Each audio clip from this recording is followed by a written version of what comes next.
Excuse me. Yes. Major Chandrashekhar, defence research ലാബിലെ ഉദ്യോഗസ്ഥനായിരുന്നു അദ്ദേഹം. Weapons designer. അദ്ദേഹത്തെക്കുറിച്ചുള്ള ഡീറ്റെയിൽസ് എനിക്ക് വേണം. അയാൾ മരിച്ചിട്ട് വർഷങ്ങൾ കുറെ കഴിഞ്ഞു. അറിഞ്ഞിരുന്നു. അദ്ദേഹത്തിന്റെ ഭാര്യ ഇപ്പോൾ ജീവിച്ചിരിപ്പുണ്ടോ? മിലിറ്ററിയുമായിട്ട് ബന്ധപ്പെട്ട ഡീറ്റെയിൽസ് എല്ലാം കോൺഫിഡൻഷ്യൽ ആണെന്ന് താങ്കൾക്ക് അറിയാമല്ലോ. റൂൾസ് നിങ്ങൾക്കുള്ളതാണ്, ഞങ്ങളെപ്പോലുള്ള ക്രിമിനൽസിന് വേണ്ടിയുള്ളതല്ല. ചണ്ഡീഗഡ് സെക്ടർ 23-ല് നിന്റെ ഓൾഡ് പാരന്റ്സ് ഇപ്പോഴുമില്ലേ? പാവം, അവർക്ക് എന്തെങ്കിലും സംഭവിച്ചാൽ രാജ്യത്തെ രക്ഷിക്കാൻ മാത്രം അറിഞ്ഞാൽ പോരാ, സ്വന്തം ഫാമിലി രക്ഷിക്കാനും ഒരു സൈനികൻ ബാധ്യസ്ഥനാണ്. ഡീറ്റെയിൽസ്.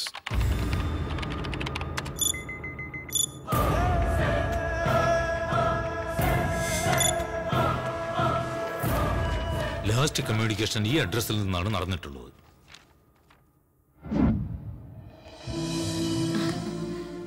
വീട് നന്നായിട്ടുണ്ട് മോനെ. അല്ല, നീ എന്ത് ജോലിയാ ചെയ്യുന്നേ? ഇത്രയും വലിയ വീടൊക്കെ വാങ്ങാൻ? ഈ എക്സ്പോർട്ടില്ലേ, എക്സ്പോർട്ടിന്റെ ബിസിനസ്സാ. ഇവിടെയുള്ള ചില സാധനങ്ങളൊക്കെ ഞങ്ങള് കയറ്റി അയക്കുകയല്ലേ. അതെയോ? കൊള്ളാം മോനെ, നന്നായി വരും. നിന്റെ ഈ കഷ്ടപ്പാടിനൊക്കെ എന്തെങ്കിലും ഒരിക്കൽ ഫലം ഉണ്ടാവും. ജീവിതത്തിൽ ഒരിക്കലും നീ ദുഃഖിക്കരുത്. ആ ഒരു പ്രാർത്ഥനയെ എനിക്കുള്ളൂ. അത് മതിയമ്മേ. കേട്ടില്ലേ അച്ഛാ അമ്മ പറയുന്നൊക്കെ? അച്ഛനുണ്ടായിരുന്നെങ്കിൽ എനിക്ക് ഈ അവസ്ഥ വരും. എന്താ നീ പറയുന്നേ? ഒന്നുമില്ലമ്മേ, അമ്മ അകത്തൊക്കെ പോയി നോക്ക്.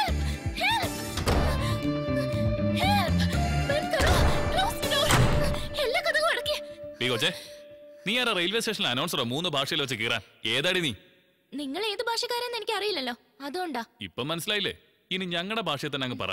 എന്റെ പേര് നന്ദുന്നാ. ഞാൻ SRM കോളേജിലെ BSc ഫൈനൽ ഇയറിന് പഠിക്കുകയാണ് ആന്റി. ഒരു 4 റൗഡികൾ എന്റെ പിന്നാലെ വന്നു. എന്തിനാ പിന്നാലെ വന്നത്? അതോ, സൗന്ദര്യമാണ് എന്റെ ശാപം. അതിനിപ്പോ എന്തുണ്ടായി കുട്ടി? എന്നെ കാണാൻ ഒരു സുന്ദരി കുട്ടിയല്ലേ ആന്റി, അതുകൊണ്ട് അവര് പിന്നാലെ വന്നേ. ഇങ്ങനെ തുണിയില്ലാതെ നടന്ന ആണുങ്ങൾ പിന്നാലെ വന്നില്ലെങ്കിലേ അതിശയുള്ളൂ. എന്ത് ചെയ്യാനാ, ചുരിദാറും പാവടയും ബ്ലൗസും ഒക്കെ ഇട്ട വല്ല പട്ടിക്കാട്ടുകാരിയാണെന്ന് പറയും. മോഡേൺ ഡ്രസ് ഇട്ടാലോ പുറകെ മണപ്പിച്ചോണ്ട് വരികയും ചെയ്യും. അല്ല, ഇതാന്റിയുടെ മോനാ? അതെ മോളെ. നിങ്ങൾ ഇവിടുത്തുകാരി തന്നെയാ? എന്താ വേണ്ടേ? അല്ല, ഇതുവരെ എന്റെ പുറകെ നടന്ന് കണ്ടിട്ടില്ല. ഇവിടെ എന്റെ പുറകെ നടക്കാത്തവര് കുറവാണ് ആന്റി. എന്റെ മോനെ അതിനൊന്നും കിട്ടില്ല കൊച്ചേ. വലിയൊരു സൽമാൻ ഖാൻ. ആന്റി, ഓടി ഓടി ഞാൻ വല്ലാതെ ക്ഷീണിച്ചു. കുറച്ച് ബൂസ്റ്റോ ഹോർലിക്സോ എന്തെങ്കിലും കുടിക്കാൻ. നിക്കേ. Thank you aunty. വീട് വലിയ കുഴപ്പമില്ല, സ്വന്തമാ. എന്താണിത്? അമ്മ എങ്ങനെ കണ്ട? അമ്മയെ ഭയങ്കര പേടിയാണല്ലേ? അത്രം പോലും എന്നെ പേടിയില്ല. അതാ ഞാൻ വന്നേ. 4 ദിവസമായിട്ടൊരു കോള് പോലും ചെയ്യാതെ നടക്കുക.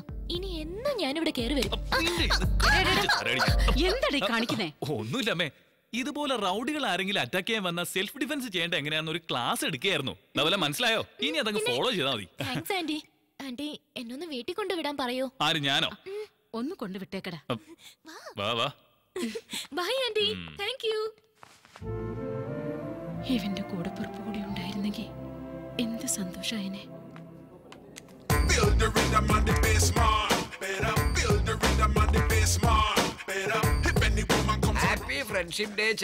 എന്താ കഥ? ഞാൻ നിങ്ങളുടെ ഫ്രണ്ടോ? തമാശ പറയാ. ഇതിലെന്താ ഇപ്പൊ ഇത്ര തമാശ? ഫ്രണ്ട്ഷിപ്പിന് പ്രായഭേദമുണ്ടാ? ഇത് പറയാനാ അർജന്റായിട്ട് വരാൻ പറഞ്ഞേ. അല്ലേട്ടോ, പുറത്തു പറയാൻ പറ്റാത്തൊരു രഹസ്യം പറയാനാ. അപ്പൊ നിങ്ങൾ ബ്രാഹ്മണനല്ലേ? ആ പാദപസ്തിയിലെ ഹോമത്തിന് മന്ത്രം എന്നെ കൊണ്ട് ചൊല്ലിച്ചപ്പോഴേ എനിക്ക് തോന്നിയതാ. എന്തിനാ വെറുതെ എഴുതാപ്പുറം വായിക്കണേ? ഒരു കാര്യം ചോദിക്കട്ടെ? എന്താ? നീ ജീവിതത്തിൽ എപ്പോഴെങ്കിലും പ്രേമിച്ചിട്ടുണ്ടോ? പ്രേമോ? നിക്കോ? പൂജാരിമാർക്ക് പ്രേമം പാടണ്ടോ? എന്താ പൂജാരിമാർക്ക് പാടില്ലാന്നുണ്ടോ? ചരിത്രം എടുത്ത് നോക്കിക്കൊള്ളുക. സലീം അനാർക്കലി, റോമിയോ ജൂലിയറ്റ്, ലൈല മജ്നു, ഇങ്ങനെയുള്ള പേരുകളൊക്കെ അല്ലാതെ പേരിനെങ്കിലും ഒരു പൂജാരിയുടെ പേര് പറയാനാവോ? ചരിത്രങ്ങളൊക്കെ നോവ് ഇവിടെ തിരുത്തി കുറിക്കും. നിന്റെ പ്രേമത്തെ കുറിച്ച് പറയാ. പ്രേമം പ്രേമം പ്രേമം. പ്രേമത്തിൽ വല്ലതും കുടുങ്ങിയോ? എന്താ ഒരു കള്ളച്ചിരി? ഈ നാണം കണ്ട പേടിയാ വരിക. ഗുരുദേവാ, ഈ നാണം അങ്ങടെ അവസാനിപ്പിച്ച് ആ കുട്ടി ആരാണെന്ന് പറയാ. മംഗലശ്ശേരിയിലെ ഗണപതി ശാസ്ത്രികളില്ലേ? ഇല്ലാലോ. അയാള് കഴിഞ്ഞ കുംഭമേളയില് വെള്ളത്തിൽ വീണ് മരിച്ചില്ലേ? അയാളുടെ പീഠകർമ്മത്തിന് പോയപ്പോ മൂത്ത മകൾ ശശികലയെ നോമൊന്ന് കൊടുത്തു. എന്താ ഇത് ഗുരുദേവ? മന്ത്രോച്ചാരണത്തിനിടയ്ക്കും കണ്ണുകൾ വെറുതെ ഇരുന്നില്ല, കൊടുത്തു. ഒന്ന് ദൗർഭാഗ്യത്തിന് എന്റെ ഇഷ്ടം അറിയിക്കണതിന് മുമ്പ് അവളുടെ വേടി കഴിഞ്ഞു പോയി. അവൾക്കൊരു അനിയത്തിക്കുട്ടി ഉണ്ടായിരുന്നു, ലക്ഷ്മി എന്ന പേര്. നമുക്ക് ചേരില്ല, അതുകൊണ്ടൊരു കൊശവന്റെ കൂടെ അവളെ വേടി കഴിപ്പിച്ചയച്ചു. അവളുടെ അനിയത്തി ഒരു ചന്ദ്രക്കലയുണ്ടടാ. അവളും കൂടെ പോയാ പിന്നെ അവളുടെ അമ്മ ബാക്കിയുണ്ട്. ആ ഒരു പേടി എനിക്കുണ്ടടാ. അതുകൊണ്ട് 1 വർഷം മുമ്പ് അമ്മയെ മോളെ ഞാൻ ഇങ്ങോട്ട് കൊണ്ടുവന്നു. ശരി, ചന്ദ്രകലയെ ഞാൻ നിനക്ക് പരിചയപ്പെടുത്താം. എന്റെ മനസ്സിലുള്ള കാര്യങ്ങള് നീ അവളോടൊന്ന് സംസാരിക്കണം. കുട്ടി ഇങ്ങോട്ട് വിളിക്കുക ഗുരുദേവ. ഞാനില്ലേ? അത്രയ്ക്ക് അങ്ങോട്ട് വേണ്ട കേട്ടോ. നിന്റെ ഈ ചോരത്തിളപ്പ് കാണുമ്പോ അവിടെ മനസ്സിലാക്കാൻ സാധ്യതയുണ്ട്. അതുകൊണ്ടാ.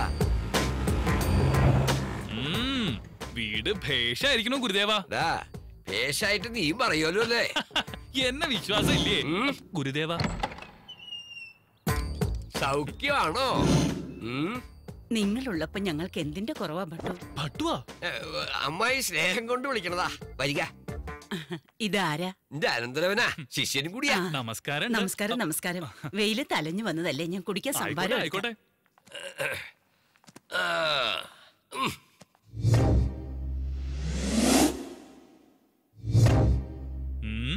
ഗുരുദേവ, എന്താ ഈ സാധനങ്ങളൊക്കെ നോമ്പ് വാങ്ങി കൊടുത്തതാ. ശരിക്ക് പറഞ്ഞാ ഗുരുദേവൻ അങ്ങോട്ട് വഹിച്ചൂല്ലേ? ഈ വേളി കഴിഞ്ഞ് കിട്ടിയ എല്ലാം എന്റേതാവൂലടോ. ഈയിടെയായിട്ട് ഇത്തിരി തിരക്ക് കൂടുതലാണെന്ന് തോന്നുന്നു. ഇങ്ങോട്ടൊന്നും കാണാറില്ല. പിന്നെ 6 മണിക്ക് ജോഗിങ്, 7 മണിക്ക് ജിമ്മ്, 8 മണിക്ക് യോഗ. എന്റെ ഗുരുദേവൻ 6 പാക്ക് ആവാനുള്ള ശ്രമത്തിലാ. അതൊക്കെ ഇവിടെ പറയണോ? അങ്ങൊന്ന് വെറുതെ ഇരിക്കുക. ഇത്രയും കാലം അങ്ങ് ബ്രഹ്മചാരിയായിരുന്നു എങ്ങനെയാണെന്ന് എനിക്ക് തന്നെ ആശ്ചര്യമായിരിക്കണം. മനസ്സിന് ഇഷ്ടപ്പെട്ട ഒരു വേളിക്ക് വേണ്ടി തിരച്ചിലായിരുന്നു അല്ലേ അമ്മായി? അതെ അതെ, കാത്തിരുന്ന് വാർത്തക്കായി. ഏയ് അങ്ങനെയൊന്നുമില്ല. ഗുരുദേവൻ ഇപ്പോഴും യവനല്ലേ? അറിയോ, കഴിഞ്ഞ ആഴ്ച ഒരു വേടി നടത്തിക്കൊണ്ടിരിക്കുമ്പോഴേ വേളിപ്പെണ്ണി എന്നെ ഗുരുദേവനോട് പൊളിച്ചോടാൻ തയ്യാറായി. അങ്ങോട്ട് പറഞ്ഞു കൊടുക്ക ഗുരുദേവ. ഇതൊക്കെ എന്താ ഇത്ര പറയാൻ? ഇതൊക്കെ പതിവുള്ളതല്ലേ? അമ്മായി കേട്ടിരിക്കും. കേട്ടിട്ടില്ലല്ലോ. എന്നെ ശുണ്ടി പഠിപ്പിക്കരുതാ. അത്രയ്ക്ക് അങ്ങോട്ട് വേണോ? ഇതൊക്കെ ഒരു വിദ്യല്ലേ അമ്മായി? ചന്തു എവിടെ? ഇവിടെ ഉണ്ട്. പൂജ കഴിഞ്ഞ് രാമായണം വായിക്കാൻ ഞാൻ വിളിക്കാം. ചന്തു. എടാ ചാരി, ചന്തുവിനെ കുറിച്ച് ഞാൻ എങ്ങനെയാ വർണ്ണിക്കുക? നല്ല പഞ്ചവർണ്ണ കിളിയെ പോലെ ഉണ്ടാവും. ഗുരുദേവനെ കണ്ടാ നോക്കൂത്തേക്ക് മുണ്ടുപിടിച്ചോളുണ്ടാവും. മാച്ച് ആവോ? നിന്റെ നാവ് വരുന്നു. ശിവനെ, ഈ സ്ത്രീക്ക് വേറെ പണിയൊന്നുമില്ലേ? അമ്മായി, ചന്തു വരണുണ്ട്.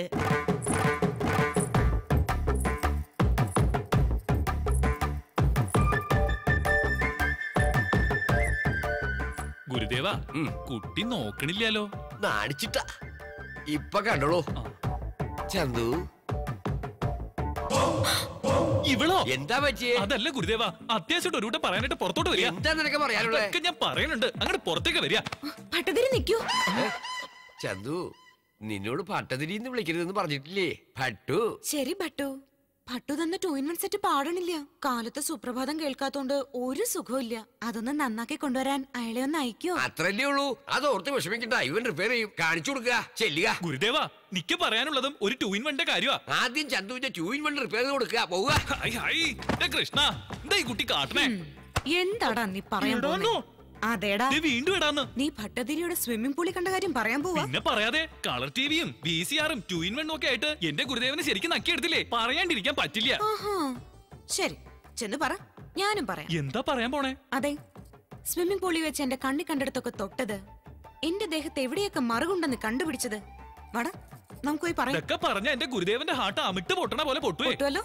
അപ്പോഴേ നീയും അടയ്ക്കാം, ഞാനും അടയ്ക്കാം. എന്താ അത്? വായ. എന്നാ തുറക്ക. എന്ത്? ഡോറേ.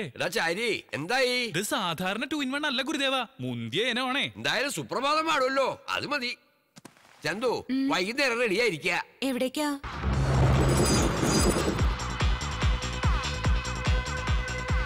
വാന്ന് പറഞ്ഞ മനുഷ്യന് സൂര്യൻ തരാതെ കൂട്ടിക്കൊണ്ട് വന്നിരിക്കുക. എനിക്ക് പബ്ബെന്ന് കേട്ടാലേ കലിയ. പബ്ലിക് റൊമാൻസിൽ ഒരു ത്രില്ലൊക്കെ ഉണ്ട് നർസി.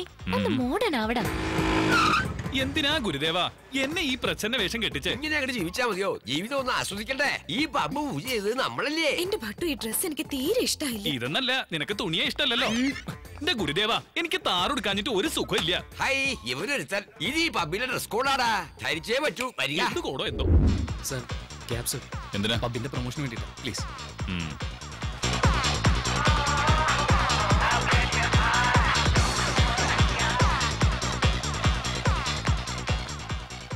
നീ എന്തിനാ ഇവിടെ ഇരുന്നേ? ഇരിക്കാൻ പാടില്ലേ? ബിയർ വാങ്ങിട്ട് വരിക. മദ്യപിക്കേ? മോനെ ചാരി, നിനക്ക് ശാസ്ത്രത്തിലുള്ള അറിവ് പുരാണത്തിൽ പോരാട്ടോ. ദേവകൾ എന്താ കുടിക്കുക? സുരപാനം.